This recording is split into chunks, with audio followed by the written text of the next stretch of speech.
Bonjour mes élèves, comment allez-vous? J'espère que vous allez bien. Installez-vous devant vos écrans, car on va commencer le calcul mental.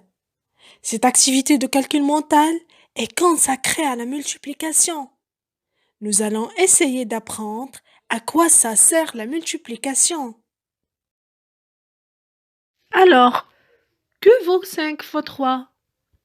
5 fois 3 est égal à combien? Alors, 5 fois 3 est égal à 15. Très bien, est égal à 15.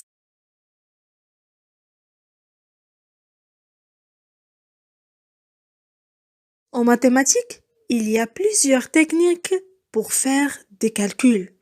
On a déjà vu les additions avec le signe plus lorsque l'on rajoute et les soustractions avec le signe moins lorsque l'on enlève.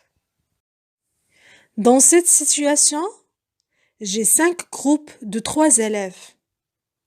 Si je veux savoir combien d'élèves en tout, je peux les compter. J'ai 1, 2, 3, 4, 5, 6, 7, 8, 9, 10, 11, 12, 13, 14 et 15.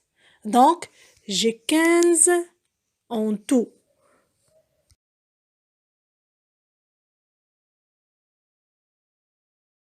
Je peux aussi additionner par groupe. 3 plus 3 plus 3 plus 3 plus 3 est égal à 15.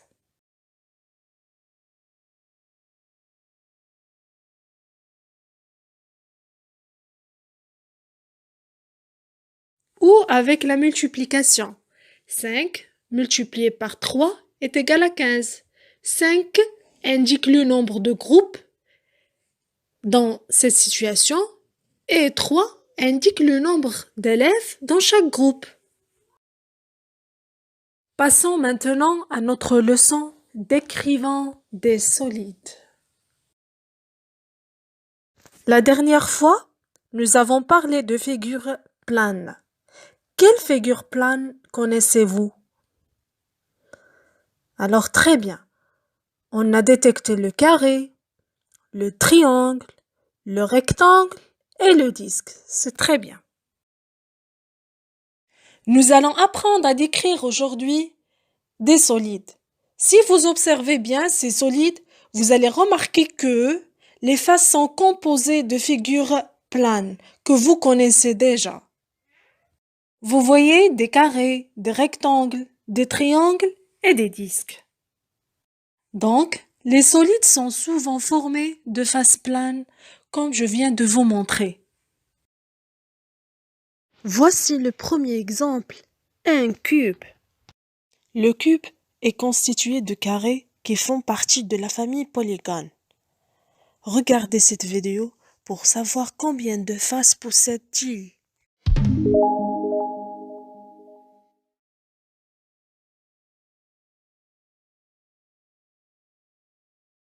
C'est très bien. Ce cube possède 6 faces.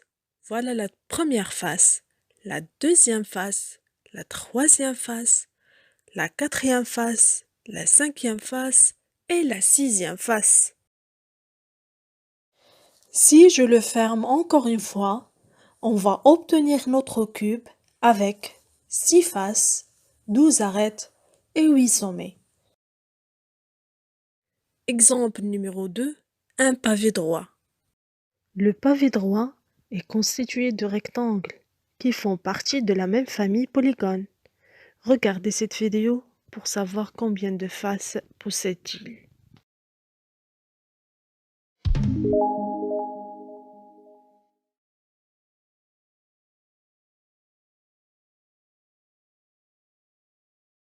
C'est très bien. Ce pavé droit possède 6 faces.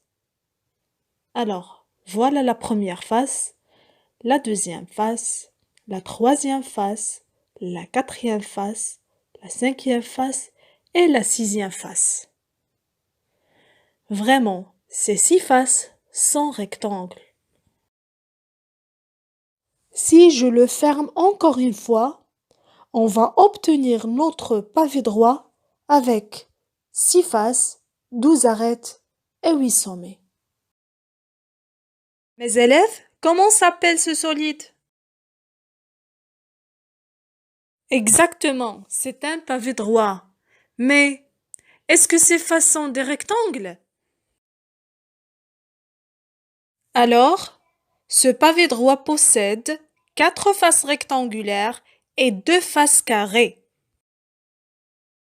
Maintenant, on doit apprendre aussi à décrire et nommer le type de face, car il y a des faces planes et il y a aussi des faces courbes. Si vous lancez ce solide sur un plan incliné, qu'est-ce qu'il va arriver?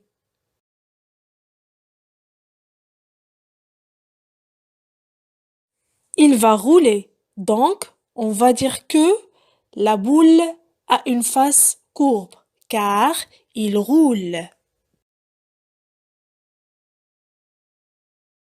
Si je fais tomber la pyramide, qu'est-ce qu'il va se passer? La pyramide va glisser, car elle a une face plane. Si je fais la même chose avec le cylindre, alors, si je le laisse tomber dans ce sens, qu'est-ce qu'il va arriver? Il va rouler, donc il a une face courbe. Mais si je le mets debout, dans l'autre sens, qu'est-ce qu'il va arriver? Il va glisser, donc il a aussi une face plane. Autour de vous, vous trouvez qu'il y a plusieurs objets formés à l'aide des solides. Par exemple, le cône, c'est comme un cornet de glace. La boule, c'est comme une balle. Le cylindre, c'est comme une canette d'une boisson gazeuse. Que peut-on déduire?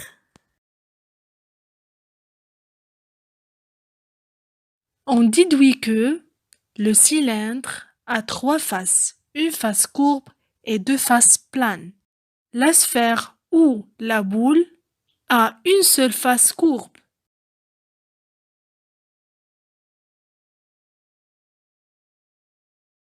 La pyramide a 5 faces, 4 faces triangulaires et une face carrée. Je vous propose une application qui tourne autour des solides. Mes élèves, préparez vos crayons de couleur et coloriez seulement les figures qui sont des solides. Le solide a plusieurs faces, donc je dois colorier seulement ce cylindre, ce cube et ce pavé droit. C'est très bien. On doit colorier seulement ces solides, le cube, le cylindre et le pavé droit. Mais pourquoi vous n'avez pas colorié les figures qui restent?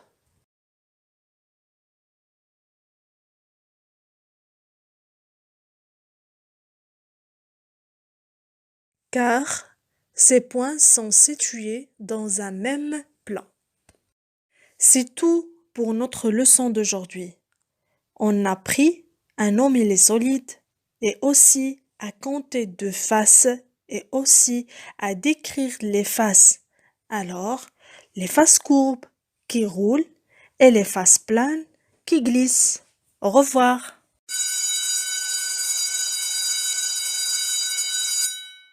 C'est l'heure de la récréation. Vous pouvez sortir. Merci et à la prochaine.